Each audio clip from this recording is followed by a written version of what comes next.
Hey guys, back again with another video. I know it's been a long time. I think like over a year, I think, since my last upload. Yeah, it was just like a period of time where I didn't have the energy for it, didn't have the time for it. Work's just been crazy this past year for me. I've been doing like 60-hour work weeks pretty much constantly. One thing you'll probably notice, no glasses. I got eye laser surgery this year, so there's a bunch of stuff that's happened, but I don't want to preamble too much.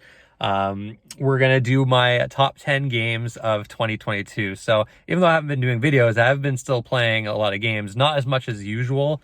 I was able to play so many games in previous years. This year there was a lot I missed out on. Um, Previous to the years we've been doing this, and this is just gonna be a car video reading off a list. Nothing fancy here. Um, Gonna go off for the top 10, the honorable mentions, and then like games I've missed, and then the disappointing and worst games I played. So you know what? Let's just get things started with the top 10. And maybe after my top 10, I might just kind of go over the year in general, what I thought about it. Starting off at number 10 is Ninja Turtles Shredder's Revenge. I was really excited for this. I'm a huge beat 'em up fan. I'm a huge Ninja Turtles fan. Loved those games when I was a kid. I played Turtles in Time just like endlessly. So this new one, I like amazing look to it. Like the pixel graphics are just incredible. Tons of character and charm to it, but it plays much better than the old games. Like I played the old games recently on that Cowabunga collection, and I kind of realized, oh man, a lot of these are kind of dated in a lot of ways. A lot of beat 'em ups tend not to age that well, but mechanically, Shredder's Revenge is just super satisfying. I really had a great time playing it co-op. You can do online. It's really chaotic when you do like multiple people at once. Fantastic soundtrack to it as well. Very short but replayable. I just really enjoyed it. It's basically the perfect way to bring the Turtles back. Kind of improve the combat system, but still have the charm and the great music. Really great like backgrounds too. The boss fights are pretty good for the most part. There's a couple in there that aren't too great, but yeah, love Shredder's Revenge. Number 10 for me. Number 9. This is probably a surprise game because this is the kind of game that a lot of people put on their like the most disappointing games and like worst games. Callisto Protocol, number 9. I actually really enjoyed it. In fact, I played it twice. Once on normal mode and then hard mode as well. It's got its problems. It's a pretty glitchy game. I ran into a lot of bugs, which were pretty annoying. The story is not that great, especially the ending. I think the ending's kind of garbage. And it's a pretty linear game. It doesn't quite have the exploration of even like something like Dead Space. But I looked at it as kind of like a very linear, set piece driven survival horror action game. There's hardly any ranged combat in the game. It's very melee focused, and it's got this really cool melee combat system where you're kind of dodging enemies and using like melee weapons and then like shooting them when they get weak a little bit. It's a tough combat system to get used to, but when you do, I think it's incredibly satisfying. It always feels good. And the game could probably use some more enemy types as well, but I think a lot of people thought the game was like too hard, and I don't know, even playing on hard mode, without that update that it fixed the healing speed, which is probably my biggest issue with the game. I didn't think it was that difficult once you actually get into the combat. I really loved the resource management the game has. Your upgrades, you have to be really careful and very picky with what upgrades you choose. You won't have enough money to get all the upgrades. And then visually, it looks amazing. The atmosphere is just incredible. I always love horror games on a spaceship. I'm always gonna love that. So. Callisto Protocol, really enjoyed it actually. Definitely a flawed experience, but I still, really liked it, and it's number 9. Number 8, another surprise game, Sonic Frontiers. I hate Sonic. Those of you watching the videos, I hate Sonic. I've hated every single game I've played. I don't think the 2D ones age well at all. The core design of them, I think, is completely flawed. This one seemed a bit interesting to me with the open world, and I was like, maybe I'll give it a shot. And then it came out and people that hate Sonic games started to say, oh, actually play this. This is actually really good and unique. And they were right. It's easily the best Sonic game I've played. The open world stuff is extremely unique, very compelling. There's a really awesome gameplay loop to this game that kind of keeps you hooked. I would play this game for like 5-6 hours straight. I fully completed the game. It only took 25 hours, so it's not a bloated open world game. It's like 4 different worlds, basically 5, I guess, that are all pretty open, but they're not like too big, right? Which I definitely preferred. The game's janky. It's definitely janky. And the story is just absolute garbage. I just started skipping cutscenes at like probably 2 hours in. The traditional Sonic levels, like, they're a nice change of pace from the open world stuff. I like that they're in the game, but they're still the worst part. And it reminds me of why I hate Sonic in the first place. Like, the side-scrolling traditional Sonic levels are awful. Like, I just hate them. Just like, you're trying to go speedy to get like the S ranks and stuff, and it's like you can't because you don't know what's coming up ahead of you. It's just, I don't know. It's not good. The 3D levels fare a little better, but yeah, it's a very strange, unique game, and I've not played anything like it really. And the boss fights are amazing. Like, I was shocked at the boss fights. They're really fun and satisfying and very epic. So yeah, it's a nice surprise for me, Sonic Frontiers. And honestly, for a while, I didn't think it would make the list, but you know what? Looking at all the other games, I'm like, yeah, you know what? It's on there. Number 7, God of War Ragnarok. I loved God of War 2018. I think that was like number 4 on my list for 2018. So this one's, I guess, a bit lower, but I probably like it about equally. It's very similar. The combat's very similar. There's a new weapon in there, some new combos. The structure of the game is pretty much identical to the first one. A little bit more guided, this one, especially in the beginning. I think it was a little boring, honestly, in the beginning, but the more you play this game, the better it gets. Narrative is just as good as the first one. Love the writing, love the character writing in this game. Has a great plot twist towards the end that I really wasn't expecting. Looks amazing. Soundtrack's okay. I don't know. I've never been a big fan of the soundtrack of these games. It's really long. It took me like 60 hours to do everything in the game, but a lot of the optional content is really great once you finally get to that stuff. Though, the pacing is not the best. I think that's probably the big issue with the game. The pacing is definitely a bit lopsided. There's just too many sections where you're just walking like slowly, like these walking and talking sections, and doing like very simple puzzles, which I wasn't a fan of. But I came around to it in the end. I really enjoyed it. As far as like the big AAA blockbuster action games that came out this year, I'd say this is probably one of the best ones. So now moving on to number 6, probably another big surprise, actually. Pokemon Arceus. Pokemon I've kind of fallen out of love with. I love Red and Blue. I always will love those games, but a lot of the recent Pokemon games just are very stagnant for me. But Arceus, here comes Arceus doing something unique and cool with its catching mechanics and its semi-open world, without feeling bloated, right? Again, it's got the Sonic Frontiers thing where you got multiple maps, which I really liked. I was addicted to this game for like the first like 25 hours. I could not put it down. Obsessed with it in the way where I actually got all the Pokemon. I filled the Pokedex. And when a Pokemon game makes me do that, it's a good one. The battling was maybe, a step down from other Pokemon games, but I didn't mind because the core of the game to me was the catching, going around these maps and finding all the hidden Pokemon, and filling that Pokedex. It's the first Pokemon game where I was in a long time where I was excited to catch everything. It felt like capturing Pokemon was the whole point of the game, and not like this slow ass turn-based combat system and terrible side quests and shit like that. So yeah, I really loved it. It looks great. I think it actually looks really good. It looks much better and runs much better than Pokemon Violet and Scarlet. I think I didn't play those. No interest in those. To me, that's the stagnant old Pokemon. I don't care if it's open world. It's still like it's the same old shit for me. But Arceus was a nice surprise, very unique. Towards the end, maybe it's where the pacing started to get, as I was trying to get to the last like 50 Pokemon or something like that, that's when it was starting to lose its luster a little bit. But overall, though, still really did love it. It was a huge surprise for me, especially early in the year. Now we're at the top 5 here. So number 5 is Tunic.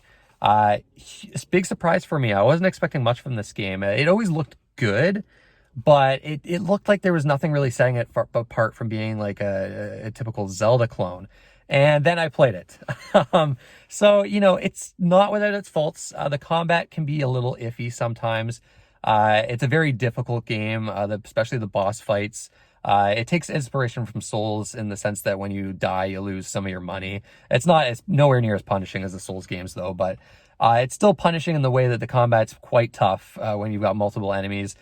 There's an enemy gauntlet towards the end. I think that was just too much for me. To be honest, I think that was a huge difficulty spike I wasn't a fan of. But why the game is so good, though, is the exploration, is the world design, and basically the whole unique mechanic with this game that I love is the manual. You're filling pages of this manual as you explore the world, and it details the world in these really amazing ways where you actually have to read the manual and uncover this language. And it's basically, the game has no tutorials whatsoever. You're learning the game by reading these manuals, and manual pages, and the discoveries you make in this game by reading the manuals and kind of like tinkering around the world. Some of the discoveries I made in this game are just, it's some of the best moments I've ever had playing a video game. And then later in the game, there's like crazy stuff that you have to do.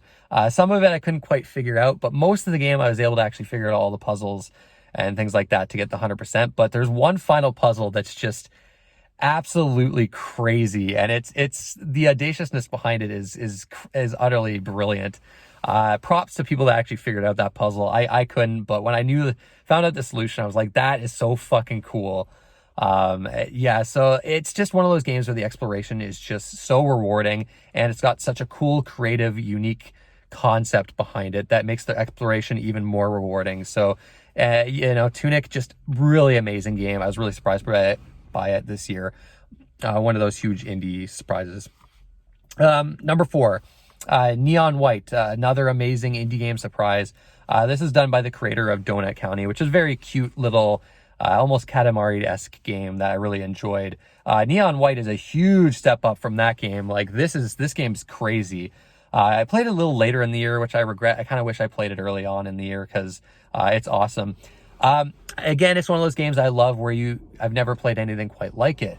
It's a platformer run-based game with shooting elements, where you've got these cards that you're kind of like disposing of to give you extra abilities, and you're trying to get the best time that you can get in these levels. You've got a story that you go through. Game has really striking visuals. Love the visuals. The soundtrack, oh my god, the soundtrack in this game is one of the best of the year. It's incredible. But the story itself started off a little like cheesy, and some of the dialogue is not great, but the characters actually won me over again. In the end, I actually cared about what was going on towards the end, which I definitely did like. And it's one of those games where you're trying to get that perfect run, and it's so satisfying when you do. So much content here. There's all these side quests you can do.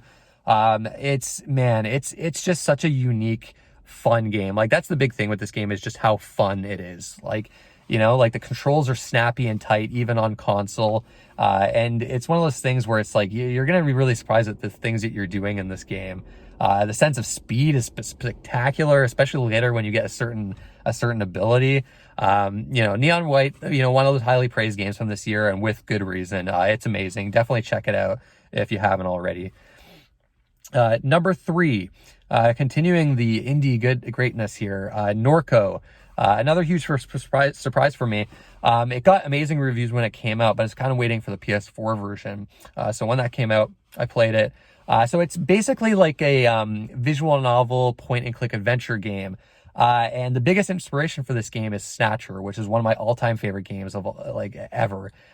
So going in, I knew, I'm probably going to like this game. And yeah, it surpasses Snatcher in a lot of ways.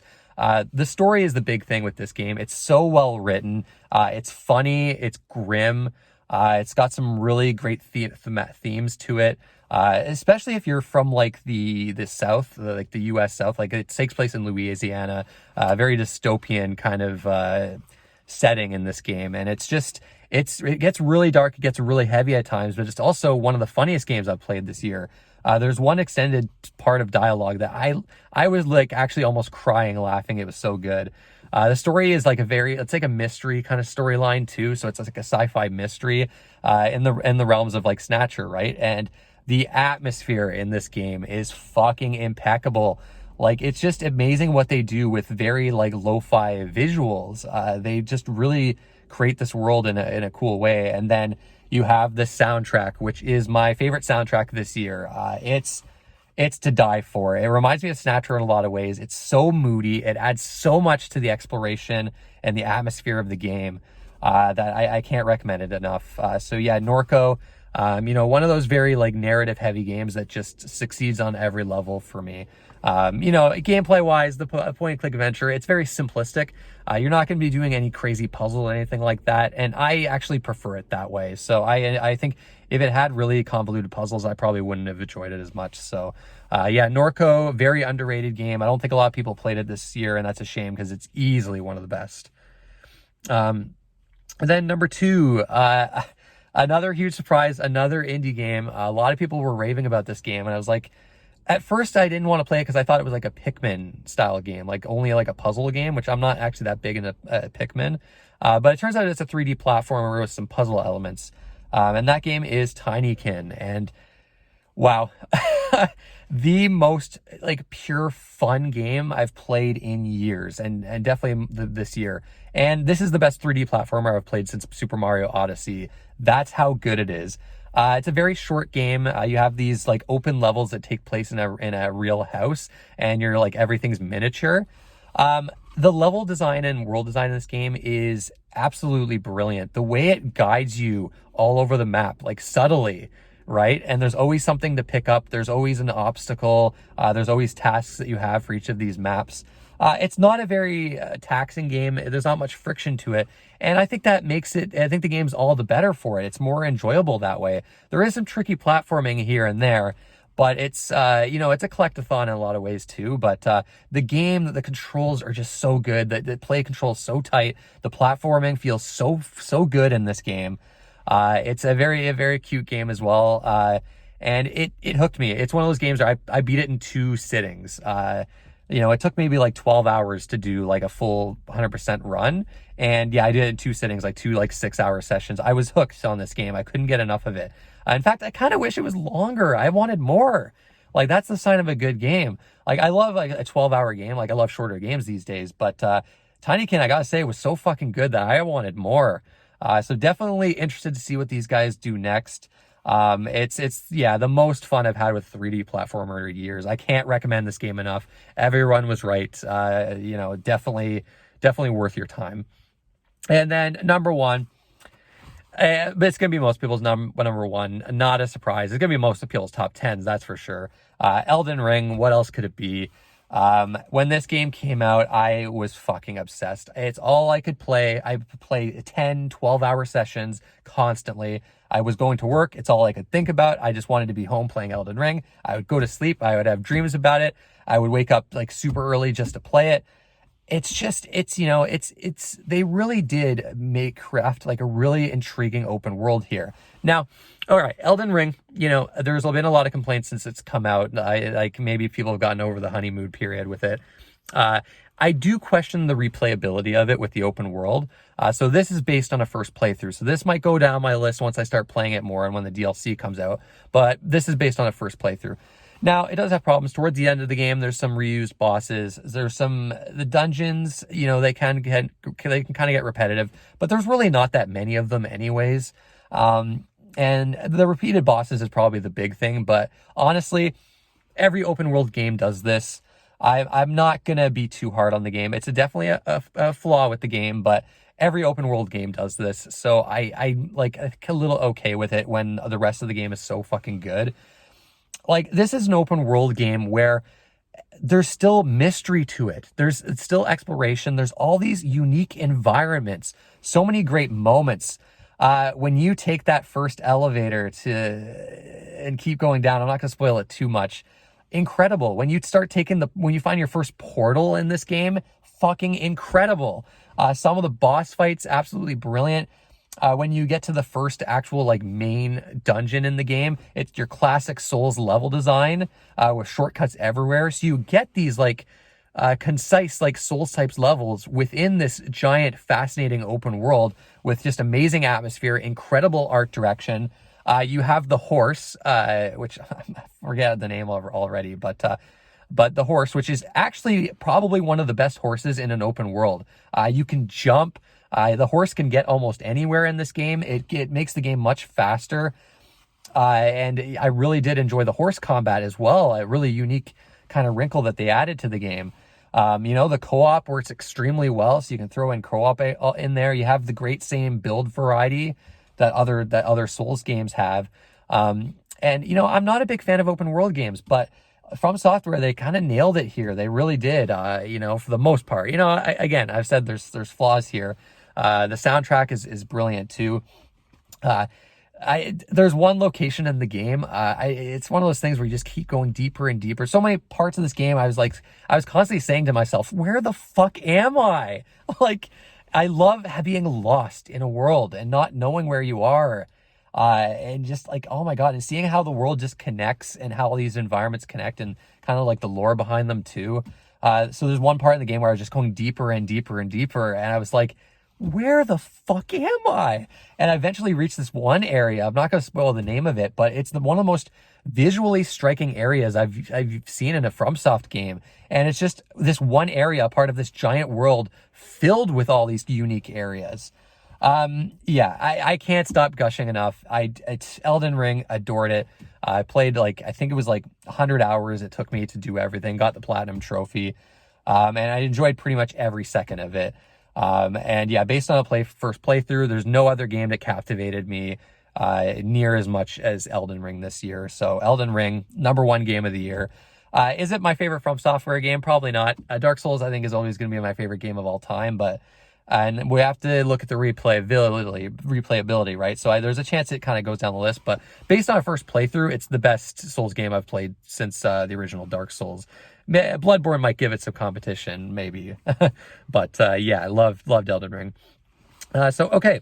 So now we'll move on to the honorable mentions, games that were close to making the list that didn't quite.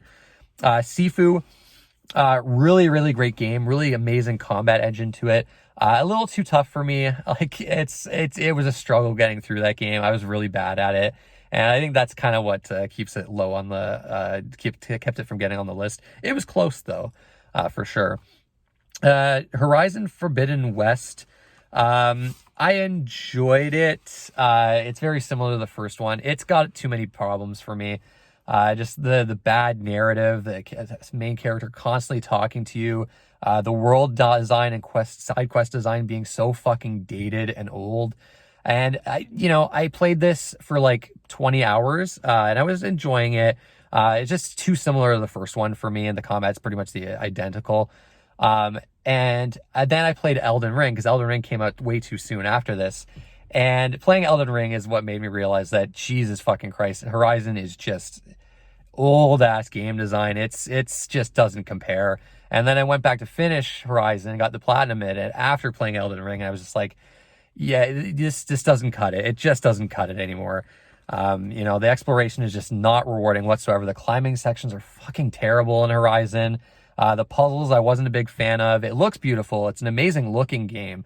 It's just such a mediocre experience on so many levels though, that I just didn't, it just couldn't make the list. But it's not a bad game. A lot of people are saying this is like a bad game. I don't think it's that level. It's fine. Horizon Forbidden West is fine. But that said, I will not play any more Horizon games. I think the series is just ultimately not really my thing. Gran Turismo 7, fun racing game. It was nice to play a racing game again. I enjoy them, but I just don't play them that often. Microtransaction stuff was bullshit. That's terrible. But yeah, fun game, not really enough to make the list. Triangle Strategy, cool game. One of the best JRPGs I've played this year. It gets kind of repetitive towards the end. The story kind of loses it for me. But it starts strong, and the strategy RPG combat and gameplay is actually pretty fun. I think the character customization is a little weak, though. I think that was a turnoff for me as well. So yeah, it didn't quite make the list. Stranger of Paradise, fun game, great combat. It reminds me of Nioh in a lot of ways, but also like Nioh, it's got the terrible loot system, where just piles and piles of loot that you have to sift through, and it's just with minimal increases to your stats. Not a fan of that. Story is goofy and fun, but also just not good. Level design leaves a lot to be desired. So it's kind of a mixed bag for me. I did enjoy it, but not game of the year worthy. Ghostwire Tokyo. I think I enjoyed this more than most people. I just enjoyed the vibe that this game had. It had a great vibe, had a great setting. But again, gameplay wise, it's like Forbidden Horizon West. It's just got that old open world design where you're just, tackling a bunch of icons on a map and everything feels the same. The combat's not that great in this game either. It's a unique game, but it just doesn't really quite gel in the end. So enjoyed it more than most people, I think, but definitely not a Game of the Year contender. Kirby Forgotten Land. This game's gonna be a lot of people's Game of the Year list.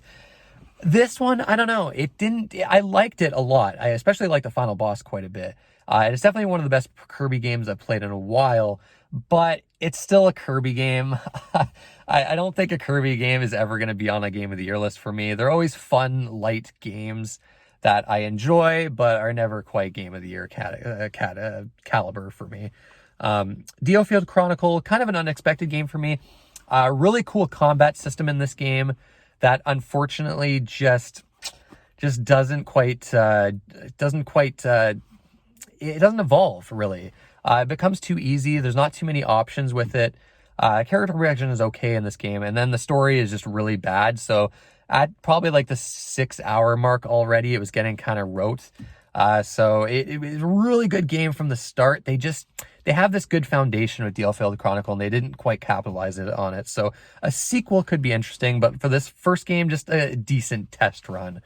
Bayonetta 3.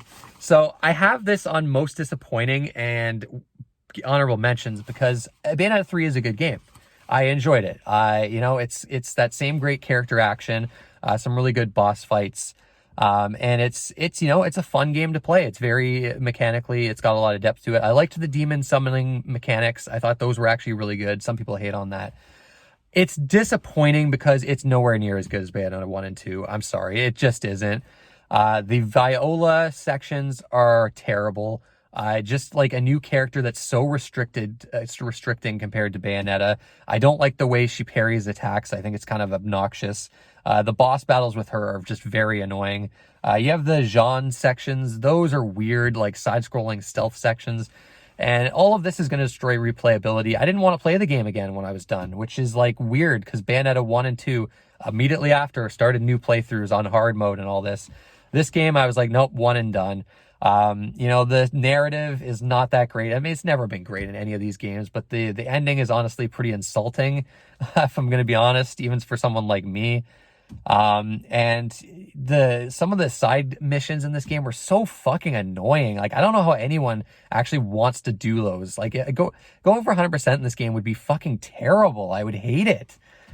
So I didn't like all that. The level design is very like linear and just like kind of janky in a lot of ways, like some weird platforming you have to do. There's like these cube things where you have to slash a cube and then you have to like hit all these other cubes in a time limit. And every time you fail, you have to watch this cutscene again where they keep reappearing and you can't skip it. It's just, there's all these design choices in this game that just add up to a very disappointing experience. It's a good game. It's just very disappointing and probably the most disappointing game I played this year. Very underwhelmed by Bayonetta 3, unfortunately. Okay, so now we'll do most disappointing, worst games. Really only 4 here. One is Bayonetta 3, which I talked about.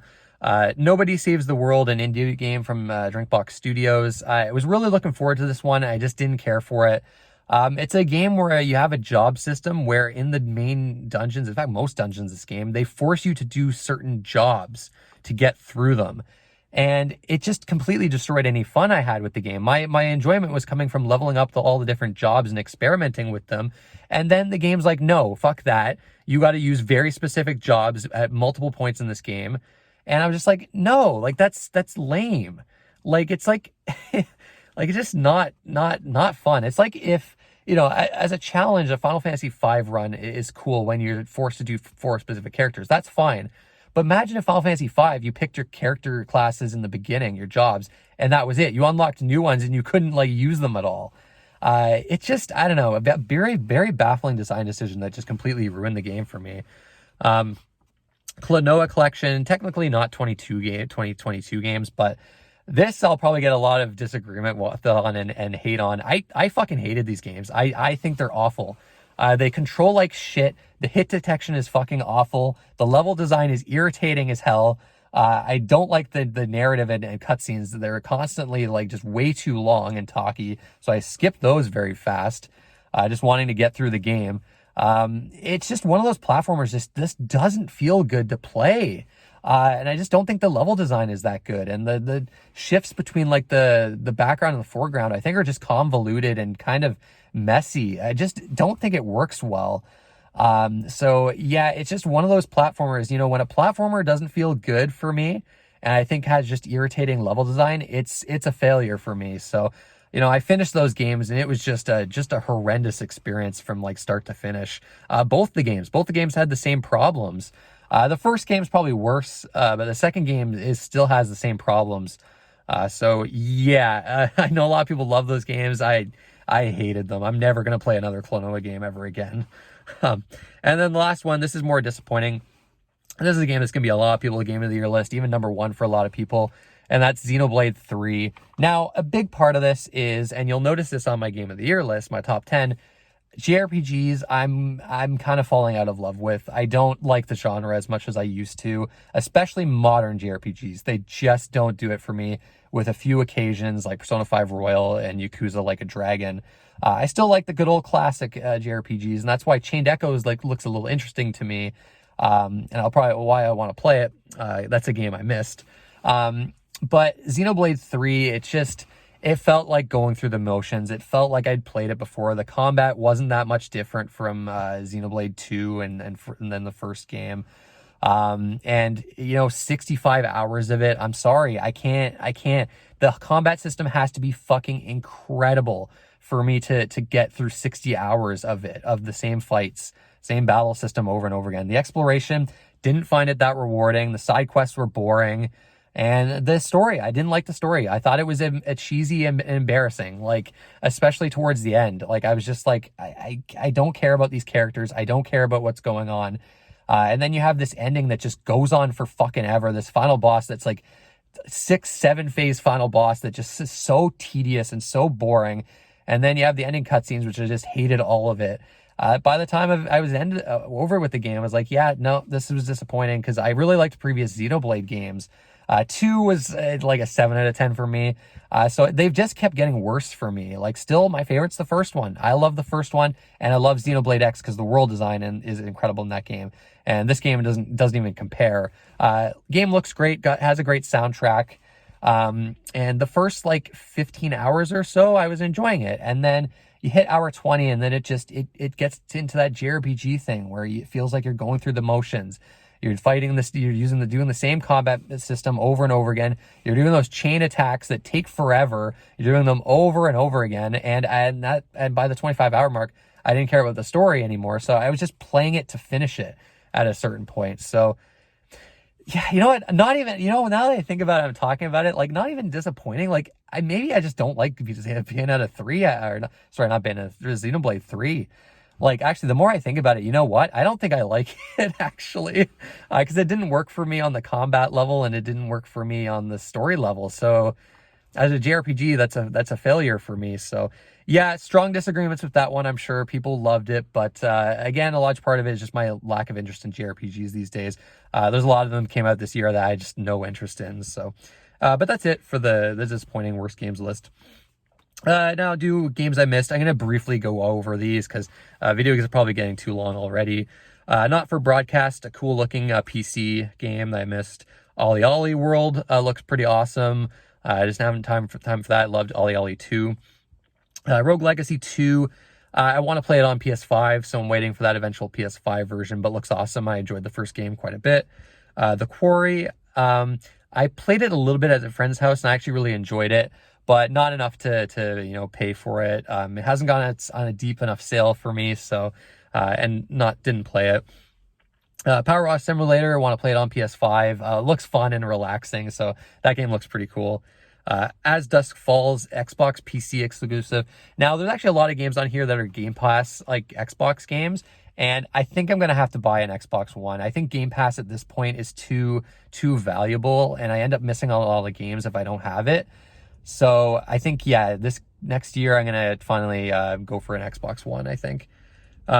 Live a Live, this is the next game I'm playing. I didn't get to it this year, unfortunately. I think it's different enough to include it on like a top 10. I never played the original too, so I'm very much looking forward to this remaster or remake. Cult of the Lamb, that game looks awesome. I ordered the PS5 physical edition and it hasn't arrived. It's not going to arrive till next year, so I'm going to have to wait for that one. But that game looks awesome. Very, very much potential for it to be on the Game of the Year list, actually. Chained Echoes, mentioned this before, very old school JRPG. Everyone's raving about it. And now I'm hearing from people that don't like modern JRPGs that really love it. So yeah, I'm definitely looking forward to that game, to finally play it. I kind of want a physical copy though, so I'm going to wait for a physical on that one.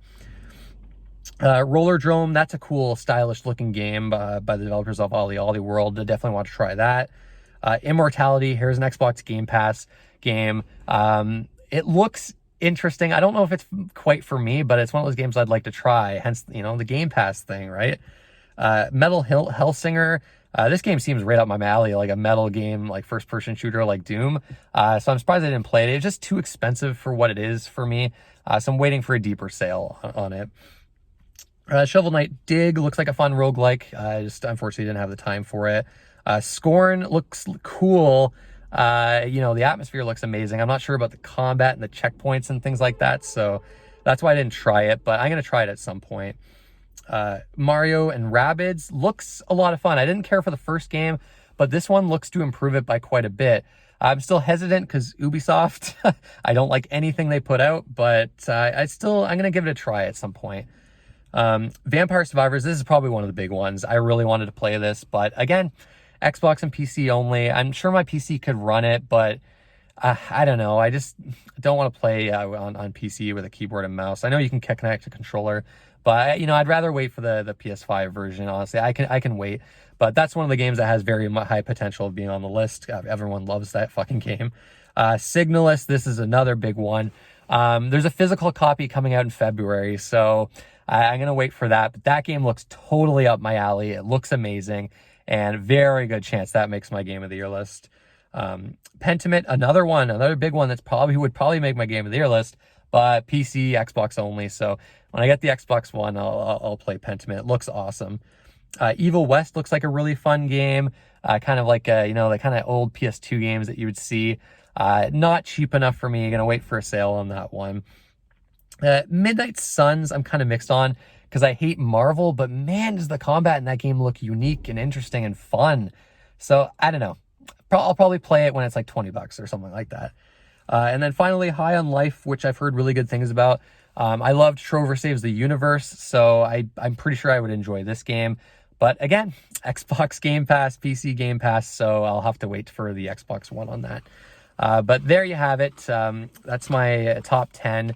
2022, as far as games go, loved it. I think it was a fantastic year. I know, again, it's the same old song and dance. A lot of people are saying it was shitty, and it's like, yes, it's shitty if you only play AAA big budget action games. Like, get out of your comfort zone. Try some indie games. Try some genres that you've not played before. I beg you, please. You'll find tons of fun games out there. Play indie games. Don't only play just the mainstream stuff from big studios. It's like, honestly, the year is fantastic if you look through it with that lens and you're willing to give some games a chance. You know, but anyway, that's my kind of rant there. But a great year, especially for indies. I think this is the year of the indie game for me. Like, tons of amazing ones came out this year, especially when you consider the ones I didn't play, and then even including the ones I did play. I think like half of my list is indie games this year. So yeah, just you know, I thought it was a really good year. Like most years. Most years are great. There's always stuff to play if you're willing to just kind of expand your horizons a little bit. But anyways, that's it, guys. Thanks for watching. I hope to do more videos this year for sure. But I hope you enjoyed. What are your top 10 for the year? Hope you have a happy new year. Hope you had a great Christmas as well. But that's it, guys. Thanks for watching, and see you next time.